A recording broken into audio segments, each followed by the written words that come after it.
In the heart of Southeast Asia lies the Kingdom of Cambodia with its fascinating, elusive charm. After years of turmoil and conflict, Cambodia is now well on the way to reconstruction. There's a yearning for peace evident in the revival of the ancestral arts, but also in the rediscovery of Cambodia's natural treasures. Here, there are people committed to a better life and to a new battle, saving the environment.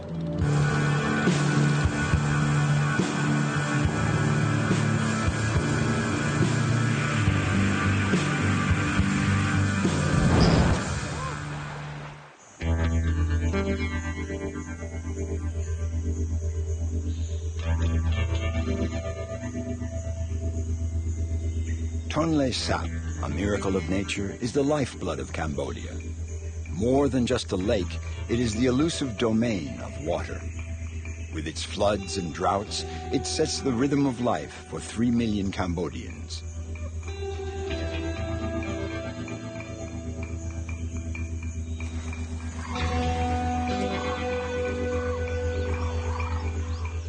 Orn Sao is a child of the lake. Water has always been part and parcel of his life. I have, in fact, always lived on the lake. I wouldn't know what to do on dry land. What's more, I know how to handle boats and skiffs. On land, they use bikes, scooters, and cars, and I don't know anything about all that. I don't know how to do the things they do on dry land.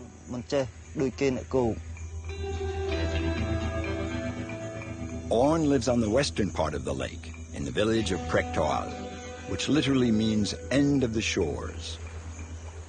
6 months a year, the river overflows its banks and floods the forest. A village like any other, or almost, for here nothing is fixed. Everything floats. Life is suspended, gliding along the surface of the water.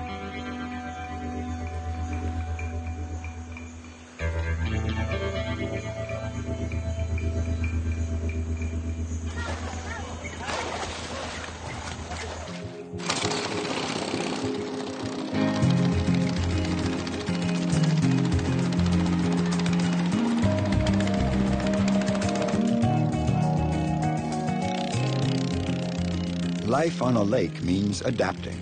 To go anywhere, you have to take a boat, even if it's just to drop in on the neighbors.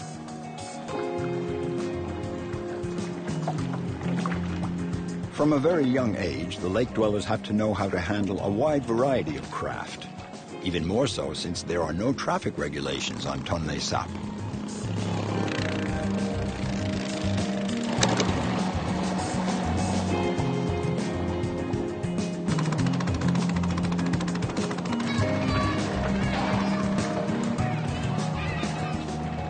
The village school is a very popular spot because it's the only place where the children can run.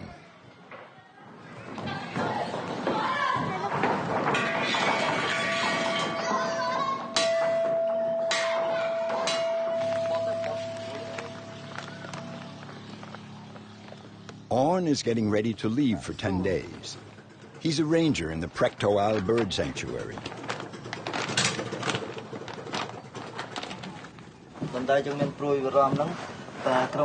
My big worry is if my family gets sick during the night, there's no one to take them to the hospital.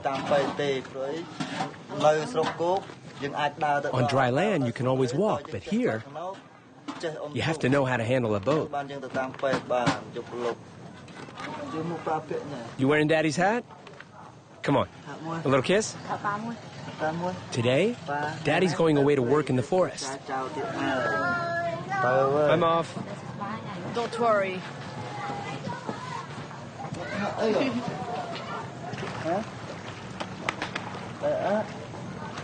Bye-bye. There are 42 rangers to keep watch over the sanctuary. The patrols always take place in tandem.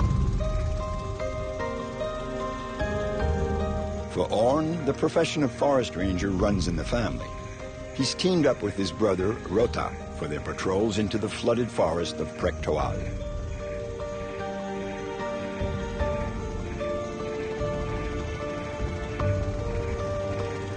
In 1997, the UNESCO declared Tonle Sap a World Biosphere Reserve.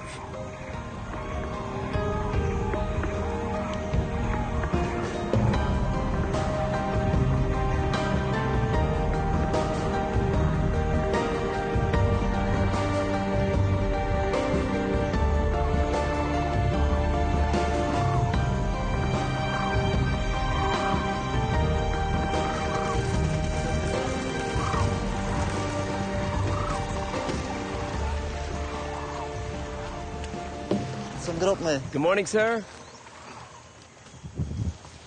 Ah, it's almost finished. I'm coming up now to give you a hand and to see that fantastic view from up there. The rangers have constructed a dozen such platforms. They're used to survey the zone, to count the animals. They also serve as base camps.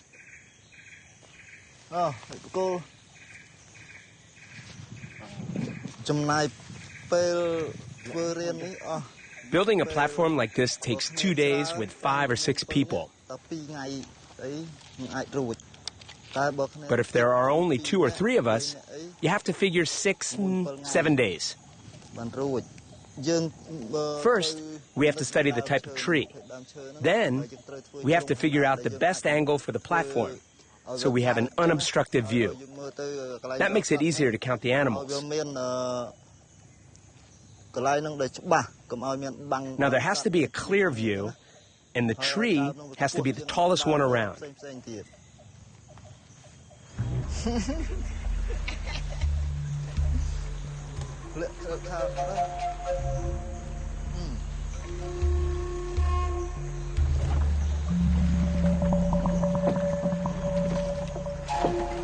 The two brothers cut the motor and row into the heart of the reserve to avoid spooking the animals and to spot eventual poachers.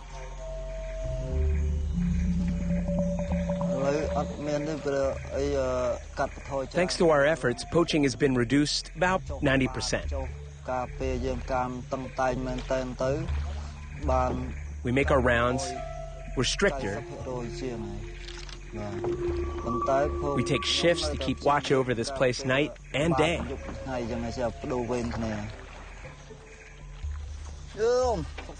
Hi guys, how's it going? Great.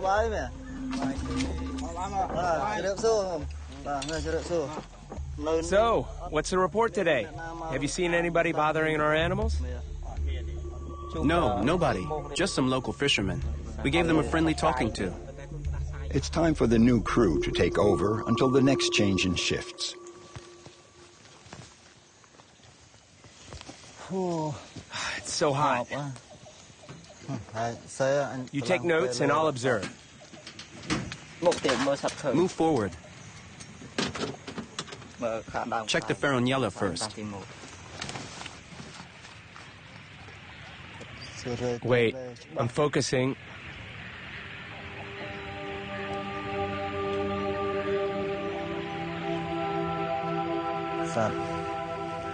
There are loads of birds. I see white all over.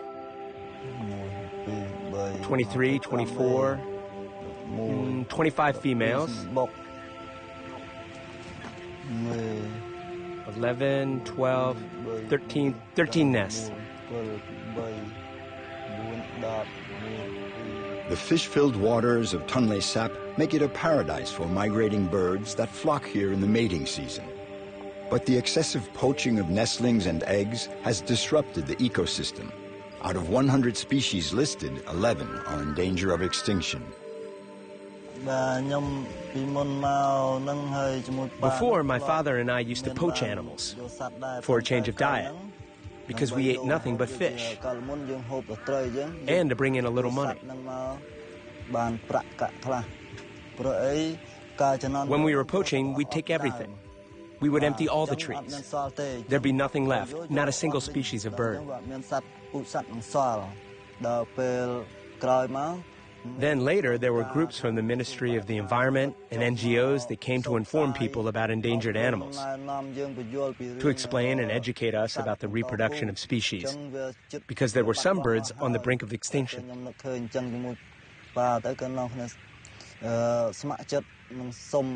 So my father and I thought it over, and we decided to get involved and to work for the protection of nature and birds, to preserve them for future generations.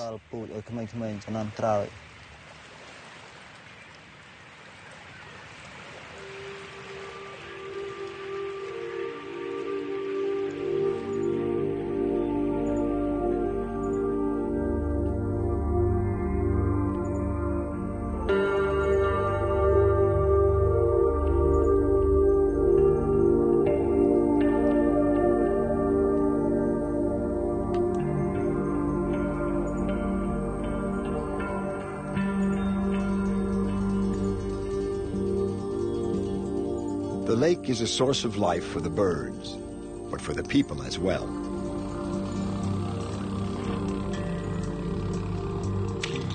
The water hyacinth, an invasive plant harmful to the environment, is an abundant source of raw material for the village women.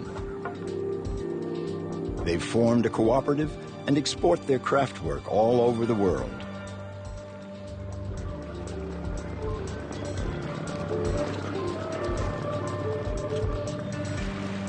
Fishing is still the main activity on the lake. It has allowed the lake dwellers to meet their needs since the dawn of time.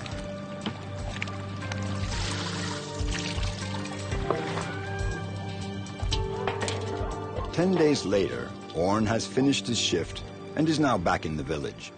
Hello, my friend. Hi, Orn. You haul up your nets? Yes. Can you sell me 20 or 30 kilos? I don't have that much. I'll take whatever you have. I have 12.5 kilos. Okay, go ahead.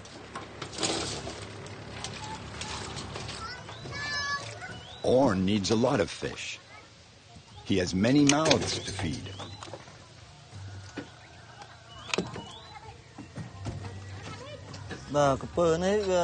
This fellow here is in fine shape.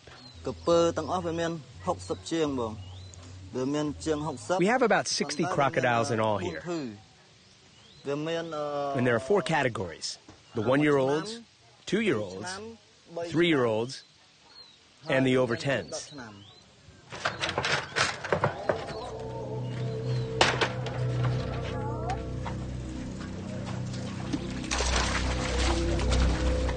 These crocodiles help round out Orn's meager ranger's salary.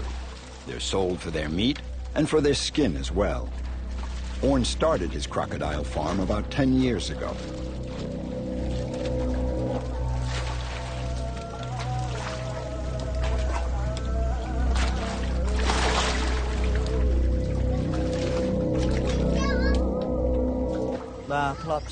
Back then, I captured some in the wild. I can say that now because these laying females here, they're at least 10 years old. And these are the crocodiles I captured with my father for breeding. Now, I didn't take many. We captured 2 or 3, okay, well, 4 or 5, and we keep them for breeding.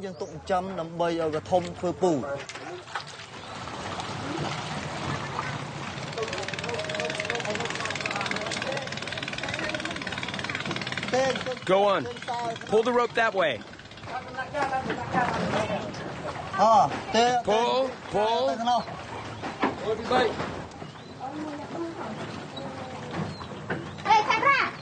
Hey, camera. Come here. We're leaving. It's time to go.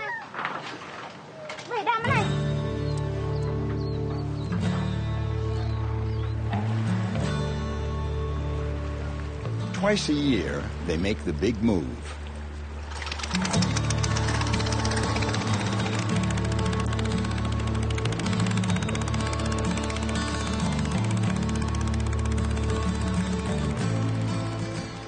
They don't bother with trucks and packing boxes here. They simply move the house with the whole family inside. There's the high water season and the low water season.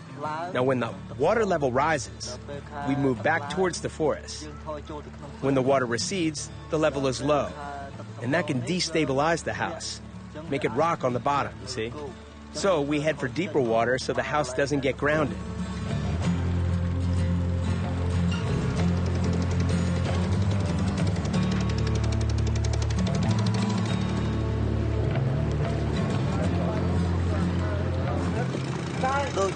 As the Khmer saying goes, you have to follow the channels to enter the estuary, which means we have to adapt to all sorts of situations.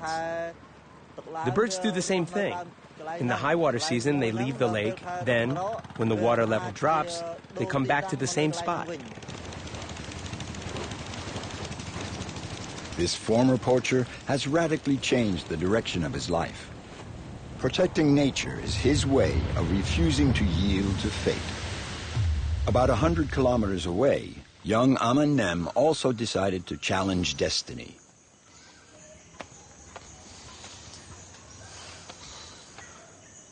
352 steps and a 76-meter climb separate the gods of the Wat Banon temple from mere mortals.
Usually, I train from 8 to 11 a.m.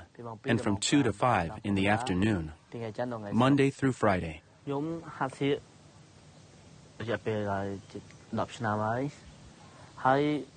I've been doing circus for 10 years. At first, your muscles get really sore. Sometimes your joints hurt. The training is hard, and it takes up a lot of time. You really have to persevere. The main thing is to stick with it for your own future.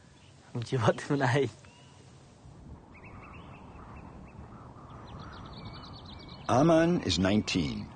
He was born in Battambang province in the west of Cambodia and is now a student in the town's circus school.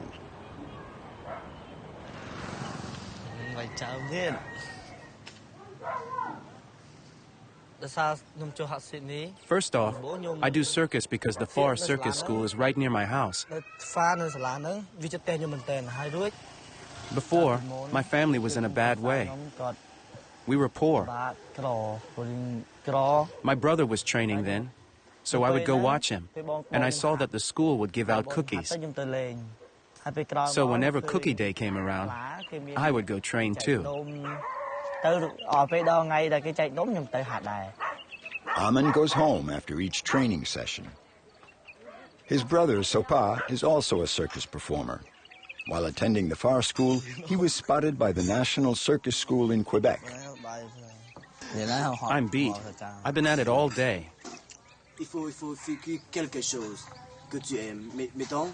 Sopa now works with the world-famous Cirque du Soleil.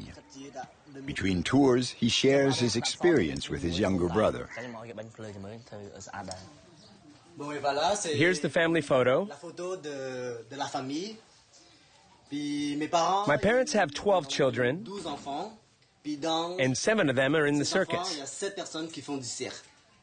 There's my brother Brandy, Sotia, Aman, Contia, Tira, Pello, and me. I saw that my brother traveled to France, so one day I asked him how come he got to go to France. And he said, if you want to go to France, you have to be in the circus.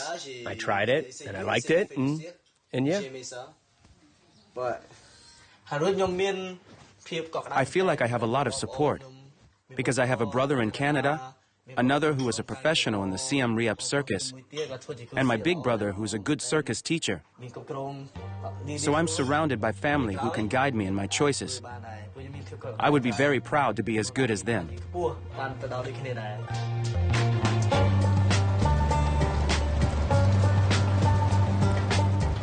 Thanks to the success of his children, the situation of Aman's father has improved, and now he has a tuk-tuk. Today, he's taking Aman to see his brother perform at Siem Reap 170 kilometers from Battambang.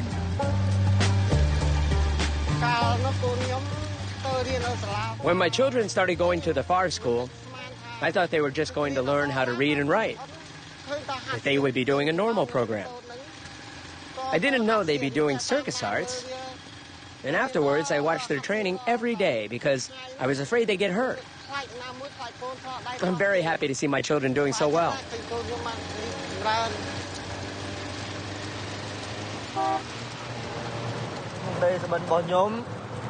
My dream is to become a performer who plays all over the country, all over the world, and all the countries that I've never been to.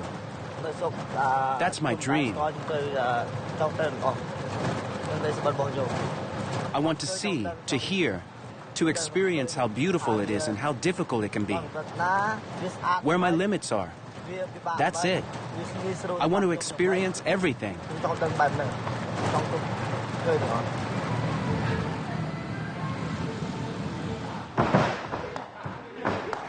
Every day of the year in the Siem Reap Big Top, the acrobats warm up before the show. Det Kwan is one of the 9 founders of the school that trained all these performers.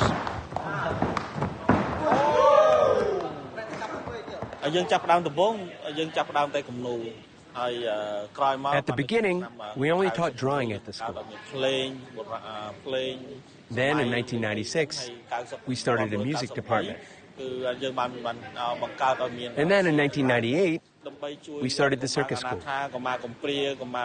The idea was to help the street kids, the vagabonds, the poor children, and give them the chance to learn an artistic profession.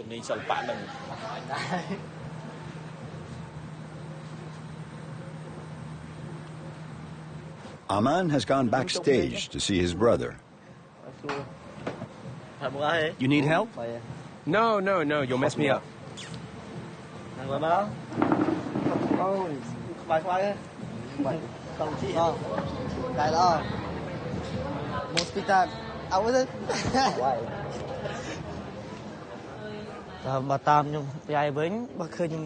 When I see how talented my big brother is, I'm not jealous of him.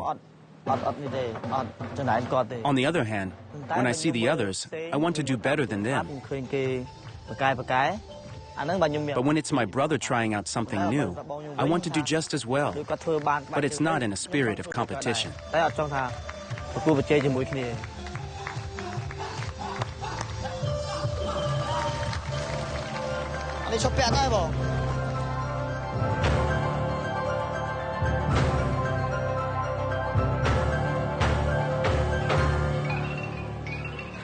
This entire adventure sprang from a place free and open to all, a unique school, Phare Pon Le Selpak, which literally means light of the arts. It's open to underprivileged children and goes from kindergarten through high school. An education in the arts here puts the smile back on the children's faces. Keep your hands up, straight, straighten up. Okay, go down to the end, come back, and turn here. Brandy is Aman's eldest brother. The career of an acrobat is short. He retired from performing at 33 and became a teacher and choreographer. Keep your balance. Yeah, just like that. When I was a child, I was in the street selling cakes. It was what you could call the life of poor people. As soon as I started studying here, it made me very happy. It changed my life and that of all the members of my family, my brothers, my sisters. It's all thanks to the generosity of the FAR school that encouraged us to go on stage and sent us to study abroad. These kids are like me. There's no need to force them. They came of their own free will. They saw something amazing, they liked it, so they come to train like me before.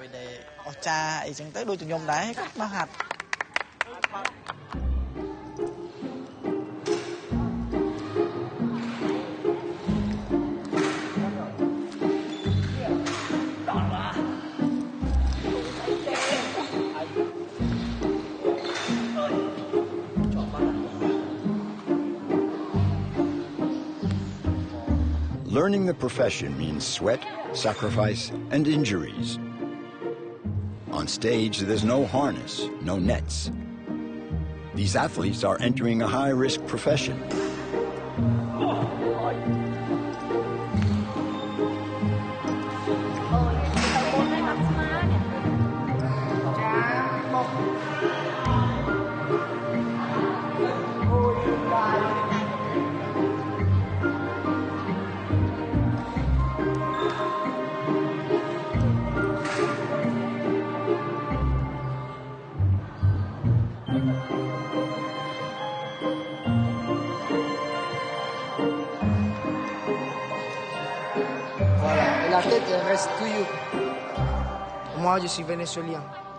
I'm Venezuelan. I think that it's the same where I'm from. Both are countries that are not rich, so I can really understand. You always have to have the dream, the motivation to go far.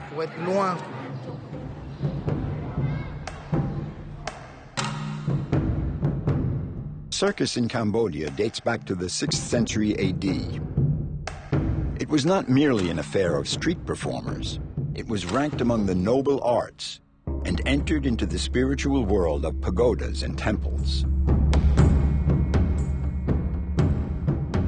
The totalitarian Khmer Rouge regime tried to put an end to everything that recalled the divine and the kingdom.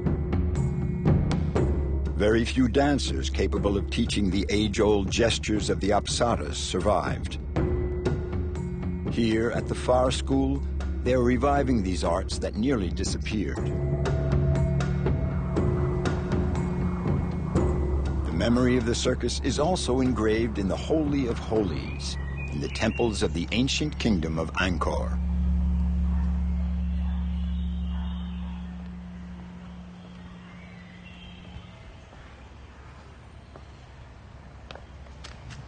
Det spent his childhood in refugee camps. The arts have allowed him to heal the wounds of war.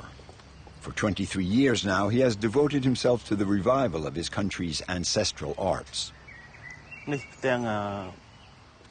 This section here illustrates the circus in pre-Angkor times. Was the circus the same back then as it is now? I think that back then, they didn't have as many techniques as now. Look, on this bas-relief, you can see a man. He's on his back juggling a wheel. And here is a man lifting 3 others. They were strong to be able to carry 3 men. As far as overall technique goes, that's international. It's universal. But what marks us off from the others is that here, it's inscribed in this wall, which proves that it goes back at least to that time. Look, it's carved into the stone, indelible.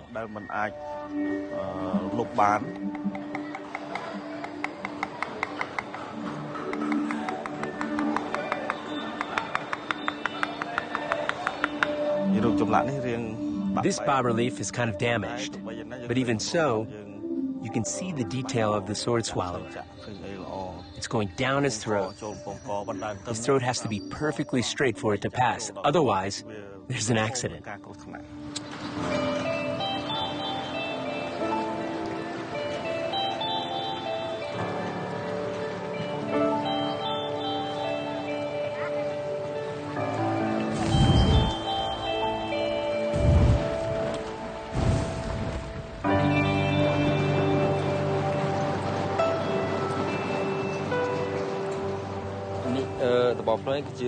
My specialty is the fire staff. I didn't know the first thing about it. I saw the other kids spinning fire staffs, and I wondered how they managed to make the flame flare up.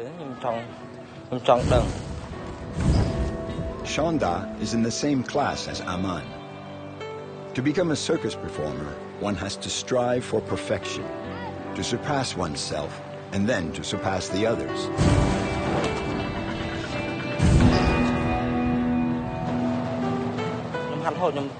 I'd practice all the time, even at home. I'd take a normal stick with no flame, and little by little, I got to be comfortable with that. Eventually, the teacher noticed me and let me practice with fire. I think it was because he saw I was making good progress.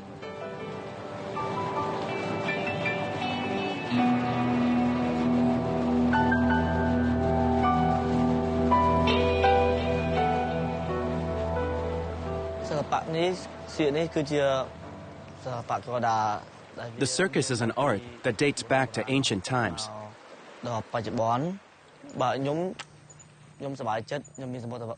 And I'm happy and proud to be carrying on this art today.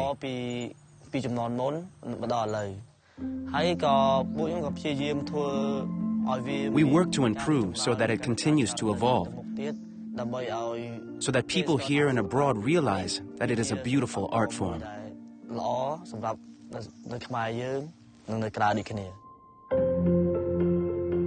Becoming a circus artist means rehearsing tirelessly to make the public believe, at least while the show lasts, that magic is possible.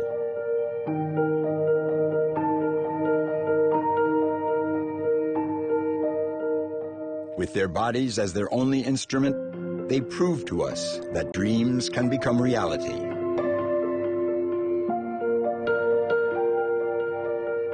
Aman's story is also the story of many other children like him, the story of poor but determined kids who give their all for their dreams and eventually work their way into the spotlight.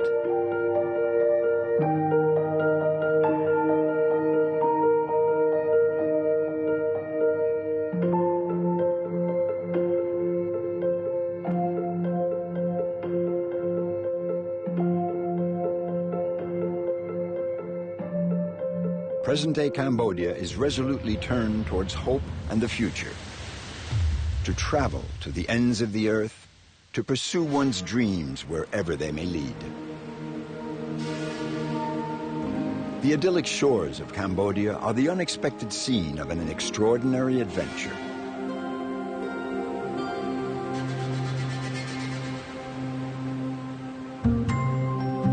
"13 kilometers off the southern coast of Cambodia lies a string of islands as beautiful as they are fragile. Beneath the surface of the water, marine life is suffering in silence from the damage of illegal fishing, which is rampant here.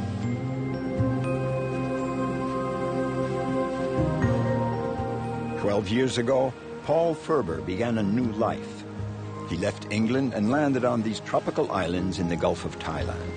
He has never gone back. He decided to devote himself to this sea that gave him a new lease on life. I'd like to think I'm an advocate of the sea.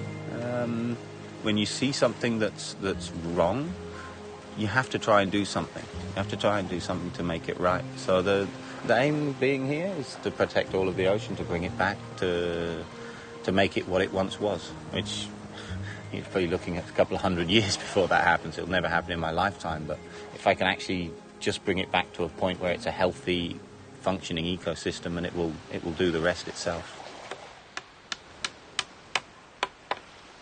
With the help of the government, Paul settled on this previously uninhabited island, Ko Atse. He's the founder of MCC, Marine Conservation Cambodia. His NGO regularly receives a dozen or so Khmer and international volunteers and scientists.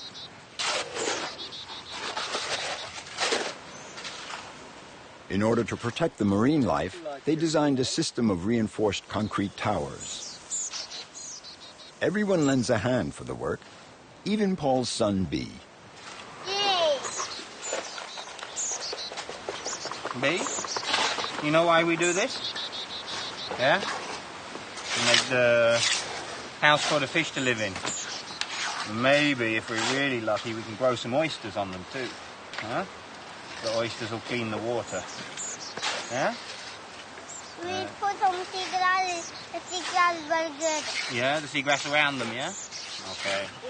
Pretty good, huh? 4 years old, and the first thing he says is, "Can we have seagrass too, because it cleans the water?" 1, 2, 3.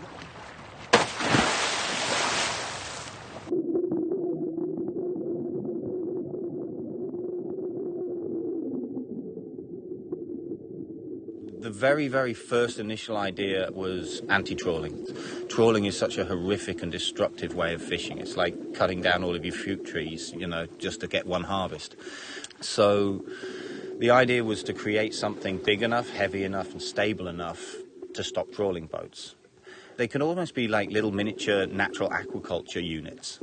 After 2 years, there would be able to be a sustainable harvest. So at least one block would sustain one family with collecting oysters.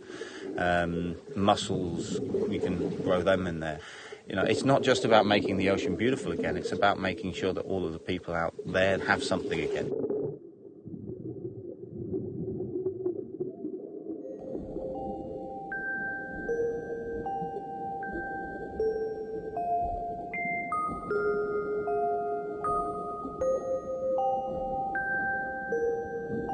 We see the life coming back all the time. The first changes were very slow. You know, 6 months, 7 months, and we've seen maybe 3 or 4 more fish, and the water's still pretty dirty. But now, after 3 years, it's starting to explode. It's amazing. You go in, and every other day you're seeing a species that you haven't seen here before. It's really hopeful. I mean, it's still only our tiny little area, but with the government agreeing to expand the conservation areas over the next year, we can expand. We can take that and start to just build more and more.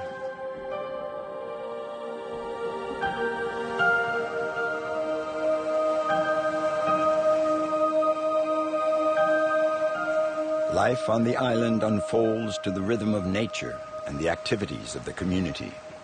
Paul now lives permanently on the island along with his wife and 5 children. The scientists that pass through take turns in homeschooling the children.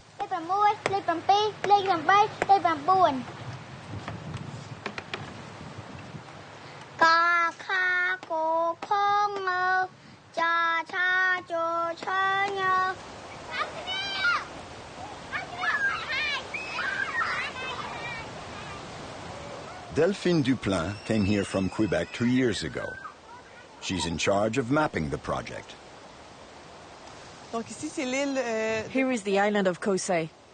Here is the dock and the reef, and the protected area where we'll place the blocks, a zone 500 meters by 150 meters.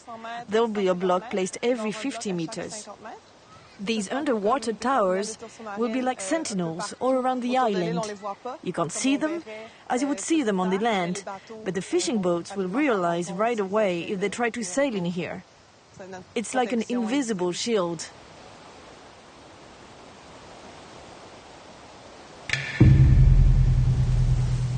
The island has an interesting past.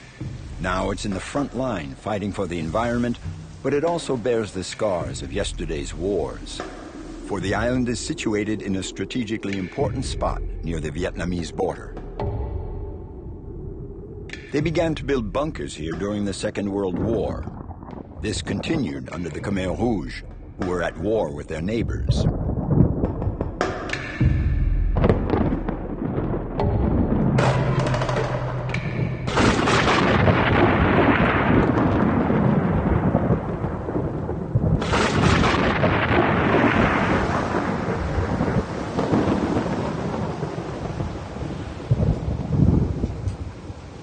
I come to the pier often at night. From here I can tell exactly where the boats are from the noise of the engine. I can tell what type of boats they are because we're attempting to stop the illegal boats that are destroying the area. When we first started here, you could literally feel the noise on the island. You'd feel it through your feet. The island would be shaking with the noise of the boats. They were so close, big, and it was every night. Now it's decreased a lot. If we were to hear an illegal boat now, the first thing I'd do is inform to the Fishery Administration. Then we would inform to the police. And depending on their answers or whether they can do anything depends on whether we would then go out to tackle that boat. Paul watches over a zone of about 80 square kilometers. He records each one of his interceptions. And sometimes they have to get tough. Yeah, 2 sets of flare trawlers straight through the middle of Cambodia. Here he is here, one over here, more over there. Cambodia's territorial waters have been ravaged by illegal and destructive fishing methods like trawl nets, dynamite, and electricity.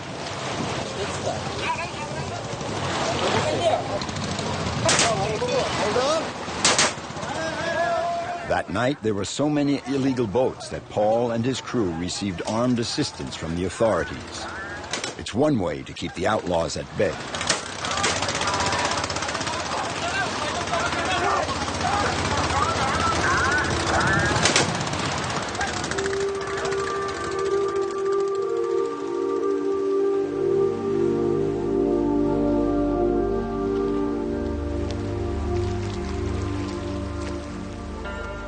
At dawn, the horizon is once again calm. It's time for the local crab fishermen to haul in their traps.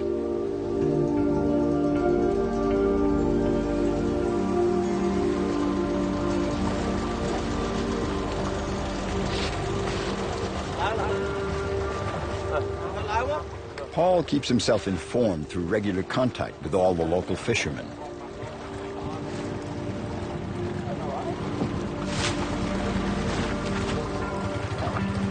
They're doing pretty good. All the crab in here.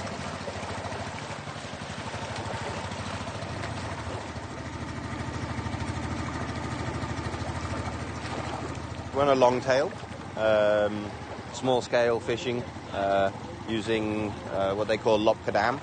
Lopkadam is basically a collapsible crab trap. They've got 2,000 of them that they laid out last night and they're pulling up now.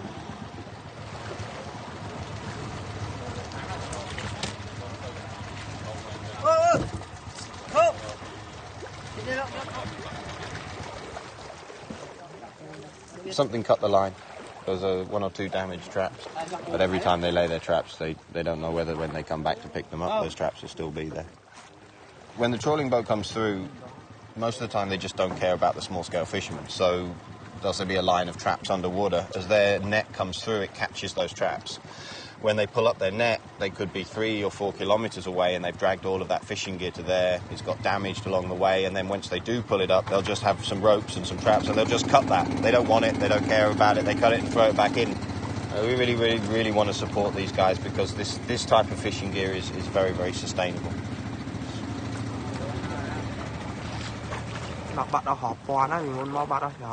It's true. I myself have lost thousands of traps, especially over there. There are little fish and crabs, but when the trawlers come through, they just rip up everything, even the coral.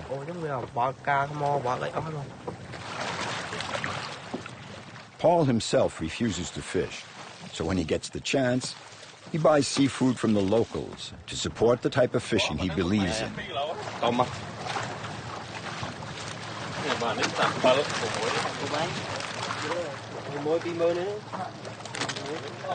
Up and turn.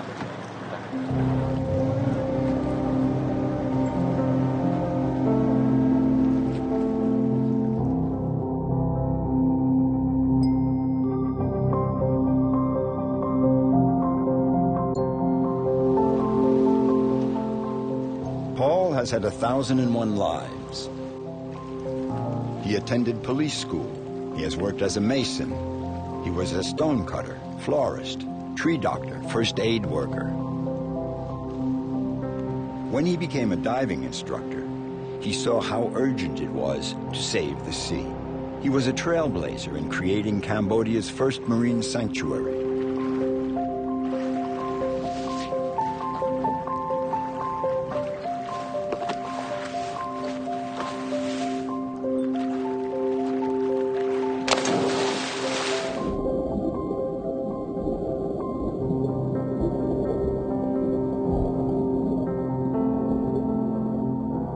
I loved small stuff. When I went diving, it wasn't about all the big things you could see or the clear water. It was about finding all of the really bizarre and strange camouflage creatures. Ghost pipefish, the nudibranches, all of the small marine life.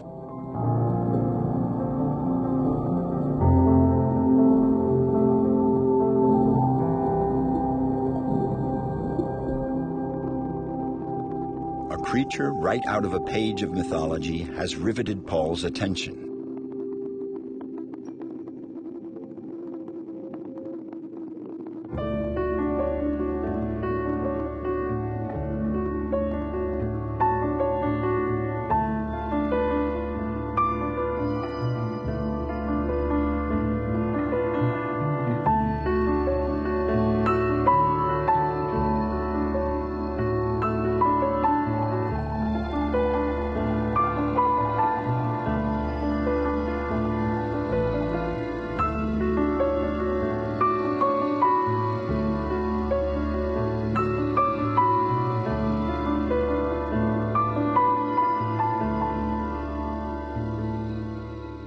came to Cambodia, I did a dive in Sam Lom where I saw 56 seahorses in 1 hour.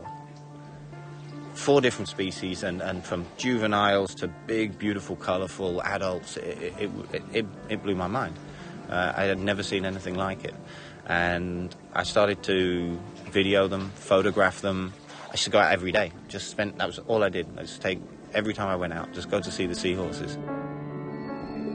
Paul is one of the rare specialists in seahorses, this unique species where the male bear the young. Some of them have been marked, so a cleaning is in order to identify them. Even though it has survived for over 40 million years, the seahorse is now besieged by many dangers. It is a much sought-after remedy in traditional medicine. People attribute all sorts of powers to it on account of its strange looks.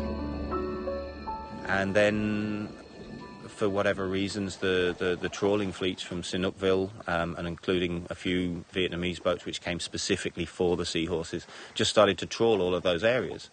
So I would go down to see a seahorse I'd been filming for a month or 2 months, and there was nothing. There was no home. There was nothing. The sand was bare. I remember seeing a little purple one all crushed. It had just been crushed, and yeah, they destroyed everything that I loved. So that's pretty much how MCC started. They destroyed the areas.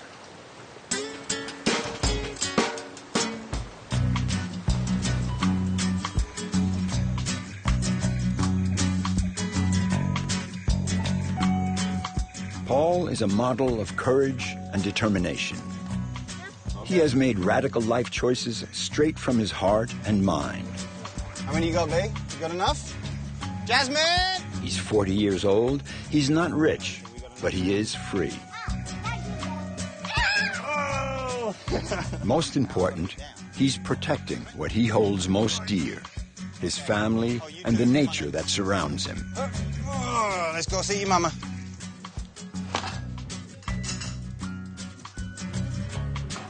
Not already? Yes. See?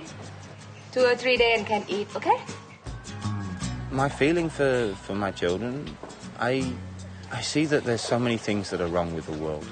And the biggest one is that we destroy it.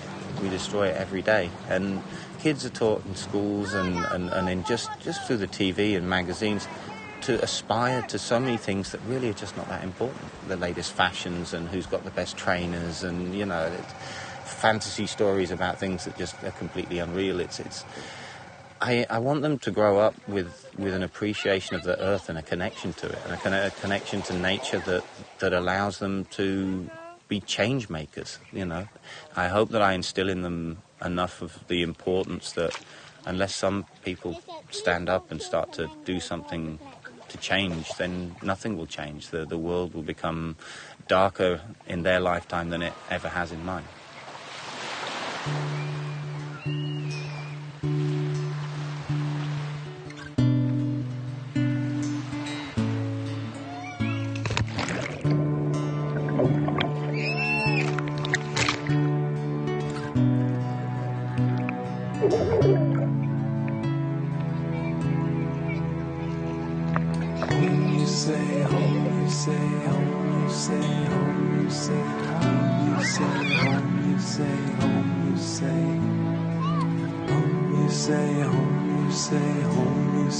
Home, you say, home, you say, home, you say.